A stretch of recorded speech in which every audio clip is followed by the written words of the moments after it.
Aku tuh nggak pernah habis pikir gitu sama Abang Pablo. Kenapa gitu? Selalu menyakiti Kak Re.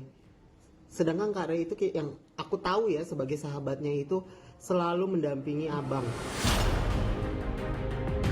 Tiga hal tentang Pablo. Aku sayang kamu. Aku sayang kamu.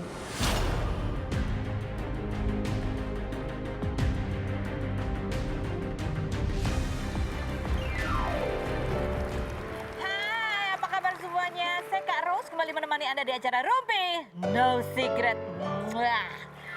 Pasti udah gak sabar kan menunggu perbincangan saya dengan Nita Thalia. Dan jangan lupa hari ini juga ada Atala sama itu apa sih?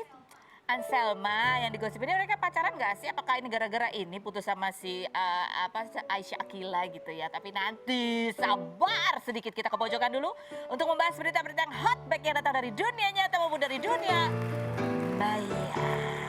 Oke. Siapa lagi sih di pojokan kita? Aduh, Ridho lagi ya. Ridhonya Rizky ya. Hari Senin kemarin aku salah sebut ya. Ini diawali hari Senin dengan berita Ridho, ditutup hari Jumat dengan berita Ridho lagi. Karena dia posting lagi sama cewek lain lagi sama yang hari Senin. Halo ya. Cuma no caption, gelap-gelapan gini gitu ya kan. Terus habis gitu ada lagi instastory-nya juga Ridho itu posting bunyinya begini. Ya kan ini kan ceweknya beda sama yang kemarin. Ya kalau kemarin kan bajunya rapet ya kan, kalau yang ini kan rambutnya tergerai gitu. Nah ini postingannya yang nggak bisa aku baca karena kecil-kecil banget tulisannya, astaga. Intinya apa sih? Jangan pandangi wanita yang belum berhijab. Jangan pandangi berjilbab. Gitulah pokoknya intinya, karena banyak netizen yang komentar, Ido ceweknya kok gitu sih dia, Cie yang sekarang nggak sendiri lagi, udah berdua nih ceritanya sekarang, doa terbaik lah buat apa ini yang support yang bagus. Yang berikutnya coba komentarnya adalah, oh ini yang kemarin teh gitu ya, mulai nih kata Ridho. Yang berikutnya coba lain, Ido bahagia selalu, ini kan support semua ya gitu. Terus apa lagi, Ridho mah yang dipikirin percintaan mulu, pengen buru-buru kawin juga ya katanya. Ini komentar netizennya. Ini apalagi sih, ya pokoknya keramaian seputar itulah gitu ya. Tapi siapakah perempuan itu sesungguhnya? Siapa tuh ceweknya? Belum, nggak ada yang tahu ya siapa ya. Nah ini kan beda ya. Ini sama nggak sih sama yang kemarin? Beda ya? Beda sih. Ini yang kemarin nih Rizky, selamat ya brother, siapa dia, latihan dulu biar nggak. Nah, ini yang kemarin gitu. Pokoknya intinya gitulah. Ya namanya juga masih muda ya. Ya berteman sama ini, berteman sama itu, foto-foto yang sama ini, foto-foto yang itu. Coba kita perbandingan postingan apa? Coba kita lihat fotonya. Yang satu gelap-gelapan. Ya gitulah kalau lajang ya. Hari Senin sama siapa, Jumat foto sama siapa, gitu deh. Nah kalau Nita Thalia ada cerita apa sih? Kita lihat profil Nita Thalia berikut ini.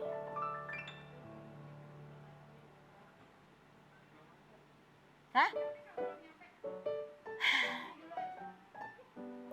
Oke baiklah, kita ke Pablo dulu ya. Langsung aja deh ke postingan nih, ada kemarin si Ray Utami ya.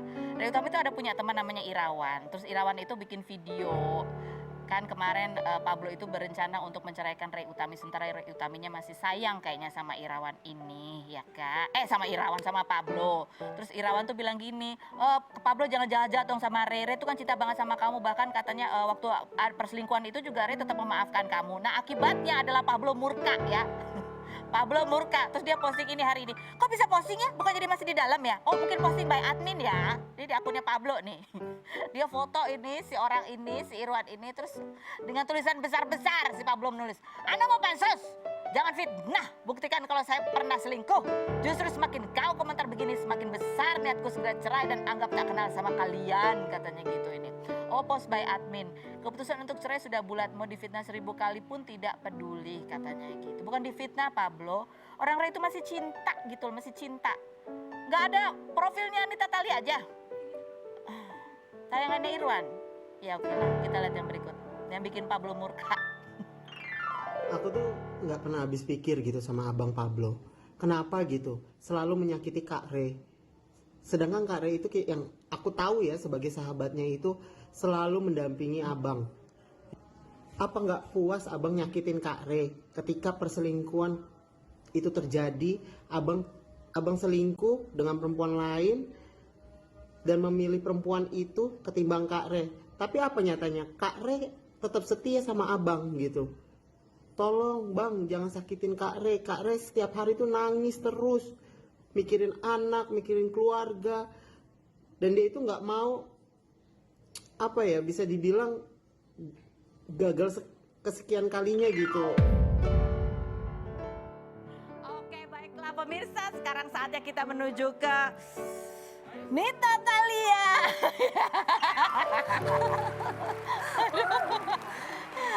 Begitulah ya. Tadi kita mau menampilkan profilnya Nita Thalia dulu. Tapi ya siapa sih tidak tahu Nita Thalia gitu. Kita justru mau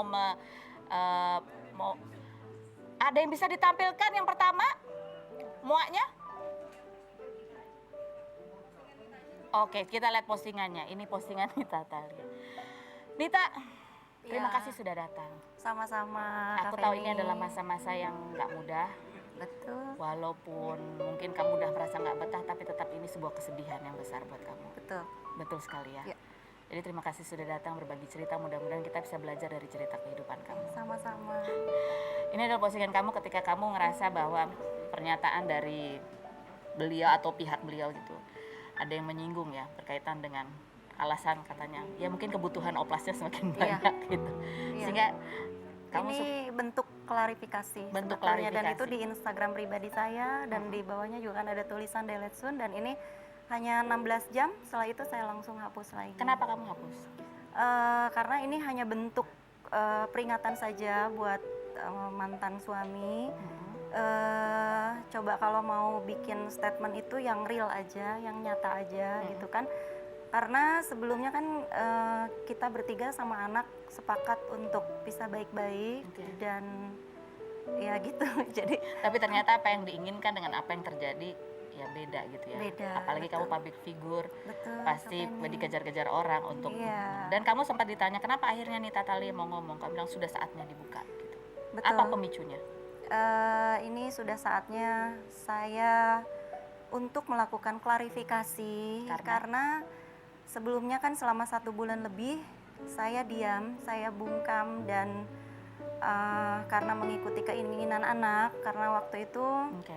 Sekarang anak sudah ikhlas ya. anak sudah ikhlas. Tapi kenapa kamu merasa setelah anak ikhlas kamu merasa perlu untuk mengeluarkan semuanya ini?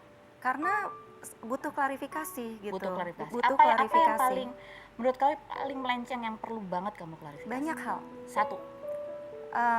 Perihal tentang katanya tidak sanggup untuk membiayai masalah kecantikan, padahal saya tidak pernah minta biaya itu sepeser pun. Yang kedua? Yang kedua masalah apa ya? Kamu tampil- tampil. Melaporkan adik saya ke polisi juga gitu kan. Itu juga yang memicu saya kayaknya harus klarifikasi, dan banyak hal lain. Banyak hal lain yang membuat Tapi kamu sendiri merasa perlu, yang paling perlu, pertama-tama yang paling besar yang perlu kamu klarifikasi itu? semuanya perlu. Semuanya perlu. Semuanya Oke, kita perlu. bedah satu-satu. Ini ada waktu kamu menjalani serangkaian operasi plastik dimulai dari tahun 2011 ya. Betul. 2015 kita pernah wawancara dan kita pernah tanya, dan jawaban kamu seperti ini. Sebenarnya jawaban ini menggelitik sekali rasa ingin tahu saya. Mungkin kali ini kita bisa mendengar jawaban selengkapnya. Kita lihat yang berikut. Emang suami kamu pernah komplain dengan Suami saya tidak pernah komplain, dia mau menerima saya apa adanya. Cuman ada hal yang saya tidak bisa ungkap ke publik apa alasannya itu gitu loh. Garis besarnya ini saya lakukan untuk suami. garis besarnya ini kamu lakukan untuk suami? Untuk suami, untuk membahagiakan suami. Untuk membahagiakan Sebelum suami. saya melakukan operasi itu, memutuskan untuk operasi itu kan saya menjalani dulu perawatan yang non surgery dulu Ya. gitu, seperti Apa aja tuh, botox, laser? tanam benang dan yang lain-lainnya. Cuman ingin meneruskan pipi. Kalau aku kan lebih ke sekarang itu ya udahlah ikhlas aja. Toh memang dari awal aku nikah juga memang udah tahu dia udah punya istri gitu. Dan aku juga tidak banyak nuntut ke suami gitu. Pengen beli anu karena aku bisa beli ini itu alhamdulillah. Aku punya kerjaan gitu. Jadi aku bisa dapetin rumah, mobil dan semua yang aku pengen itu dari hasil kerja keras aku sendiri, tidak pernah minta ke suami. Ini ini sebenarnya dari dulu juga kamu sudah tekankan ya, kamu tidak pernah minta sama suami. Saya Operasi tidak pun banyak. operasi sendiri. Tetapi yang menarik adalah keputusan kamu untuk melakukan operasi plastik yang kamu jawab waktu itu untuk membahagiakan suami. Pada saat itu ada apa sih? Betul kamu ingin membahagiakan suami atau itu sebuah statement Nita Thalia yang ingin menunjukkan bahwa Nita Thalia itu berharga loh gitu.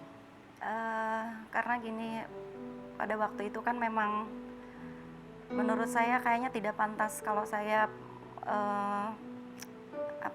ngomong yang sebenarnya ke publik gitu, karena menurut saya bukan untuk konsumsi publik gitu kan. Jadi sebetulnya dilema juga gitu kalau pas ditanya apa alasannya gitu. Jadi memang mulut bilang A tapi dalam hati kenyataannya adalah B. Apa yang hati kamu rasakan saat itu? Ya jujur aja hancur gitu kan. Terus juga menurut aku melakukan operasi itu adalah keputusan terbaik karena tujuannya adalah untuk rumah tangga gitu, supaya Berhasilkah? tidak sama sekali, dan itu adalah salah satu pengorbanan saya untuk suami gitu kan. Tetapi merasa tidak dihargai. Kamu merasa itu adalah pengorbanan kamu untuk Iya. tidak dihargai. Iya. Apa yang membuat kamu merasa bahwa itu adalah tidak dihargai, bahwa suami tidak menghargai itu? Dia tidak memuji kamu? Bukan masalah itu, tetapi gimana ngomongnya saya bingung. Kamu tidak bisa menarik lagi hatinya seperti dulu? Jadi gini, karena kan dia itu pernah berjanji sama saya bahwa di dalam hidupnya cukup hanya 2 wanita saja gitu. Jadi istri pertama dan istri kedua sama-sama saling melengkapi. Kekurangan saya ada di istri pertama dan kekurangan istri pertama ada di saya gitu. Jadi kita sama-sama melengkapi, ternyata bukan itu kenyataannya. Apa yang kamu rasakan ketika bukan itu kenyataannya? Apa yang kamu rasakan? Sedih, Sedih. kecewa, Mm-mm. merasa dikhianati pastinya gitu, karena selama ini aku udah cukup berbakti, nurut apa kata suami, aku selalu ikutin. Dan kamu melakukan operasi habis-habisan ini karena kamu apa? Hal itu membuat kamu merasa tidak dicintai, tidak cantik, tidak Bukan berharga. tidak dicintai, tetapi aku bingung ngomongnya.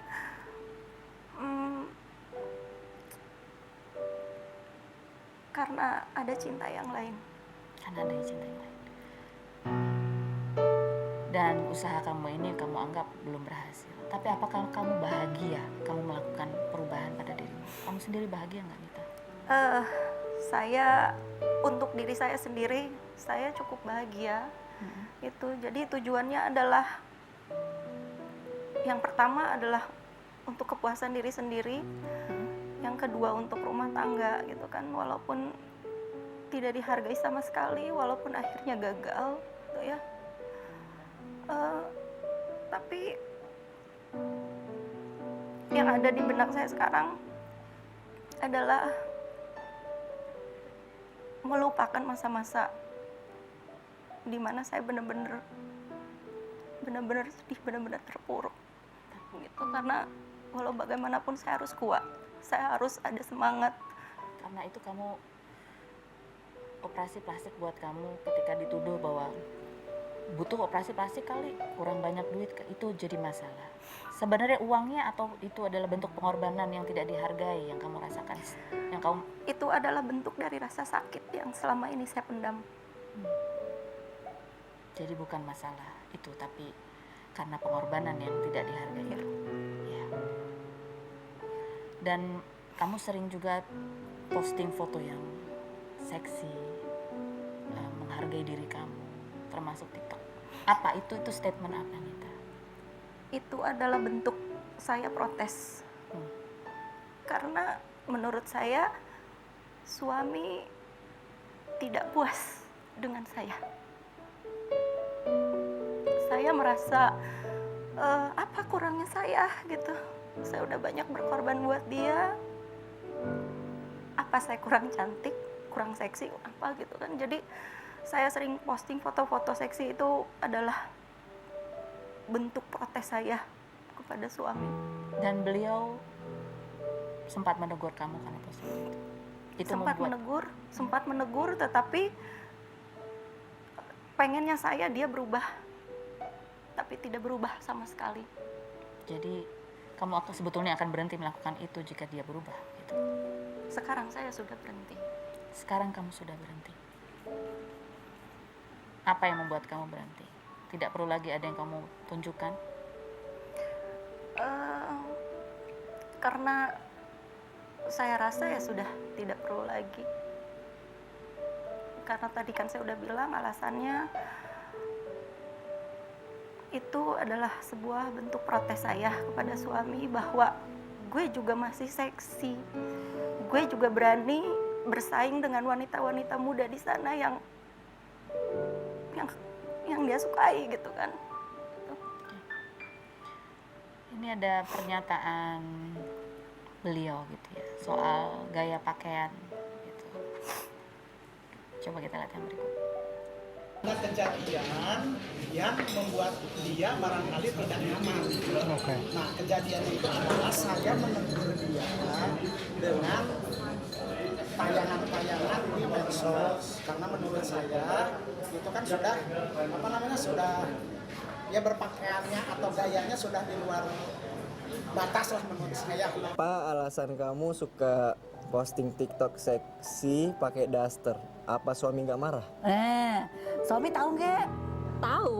Suami punya akun TikTok juga. Ada. Oh, ada Kan juga? suka bikin TikTok juga sama dia juga. Oh, gitu? Cuma Terus? memang aku kalau di rumah kan emang suka pakai daster gitu. Ya kalau menurut aku mah ya wajar lah, soalnya kan emak-emak di rumahnya juga kan pakai daster juga kan. Ya tapi ini semua sudah diluruskan ya, bukan. Tapi beliau tidak mengerti itu gitu, mengerti Itu protes hanya- kamu tidak mengerti. Ya itu hanya alasan dia saja untuk supaya mengalihkan, supaya publik itu Nita yang salah, Nita yang sering berpakaian seksi, padahal ya kalau diingat dulu waktu pertama kali ketemu saya pun dia sudah tahu saya seperti apa gitu kan. Dan yang saya lakukan itu adalah bentuk protes saya dan bentuk rasa sakit saya sama dia. Yang berikutnya adalah mengenai kamu merasa dieksploitasi sehingga muncul klarifikasi. Ingat pernah dipotong 40% dan lain sebagainya. Dulu kamu tidak pernah secara terang-terangan membeberkan itu. Kamu dulu sempat mengatakan kamu ikhlas. Kamu tidak tahu dapurnya, ya sudah. Apa sekarang yang kemudian membuat itu menjadi hal yang berat yang perlu kamu lontarkan dan merasa bahwa itu adalah bentuk eksploitasi? Karena kalau saya sih tidak keberatan dengan pemotongan 40% gitu ya. Cuman yang jadi masalah buat saya adalah yang menjadi hak saya yang 60% ini tetap masuk ke rekeningnya dia. Dan yang mengatur semua keuangan saya adalah dia. Dan yang paling menyakitkan lagi buat saya, dari yang 60% ini yang sudah menjadi hak saya. Saya belikan aset rumah, saya DP-in, saya cicil sama 10 tahun, tetapi tidak boleh atas nama saya. Rumah yang dulu sempat kamu tempati, yang kamu tinggalkan begitu saja? Iya, dan sampai saat ini saya selalu tanya gitu, karena pemicu percekcokan itu kan salah satunya itu saya selalu tanya, di mana suratnya? Karena saya berhak tahu. Ya, Surat rumahnya. di mana surat rumahnya? Dia nggak pernah terbuka sampai akhirnya saya menggugat cerai dan saya tidak pernah melihat bentuk. Ini berat sekali buat kamu sampai kamu Berat meneteskan. karena ini sudah beberapa kali seperti ini. Apa arti rumah itu buat kamu, Rita? Saya punya anak. Saya punya anak dan status saya adalah istri kedua. Kak Feni juga mungkin bisa paham, saya punya anak perempuan. Satu-satunya. Saya nggak bisa ngasih apapun buat anak. Jadi saya beli ini itu buat anak, buat bekal anak nanti kalau udah dewasa. Kalau saya udah mati, saya nggak bisa ngasih apa-apa. Dan kondisi ini kamu merasa bahwa kerja keras kamu selama bertahun-tahun itu kamu lakukan untuk anak. Tetapi ternyata kamu merasa bahwa Semua nggak bisa saya miliki. Saya dan anak nggak bisa miliki. itu yang berat sebetulnya. Bukan hitung-hitungan angka 40%, 3 tahun, 30 Masih banyak juta. hal yang lain. Masih banyak hal yang lain. Satu adalah itu. Yang lainnya apa? Tapi sebelumnya kita lihat dulu ini penjelasan beliau mengenai potong-potongan dan apa kata beliau. Kita lihat yang berikut. Jadi Oke. Benarkah kamu bilang tadi bahwa ada potongan 40% tapi 60%-nya kamu sebut larinya ke rekening suami, seperti itu ya?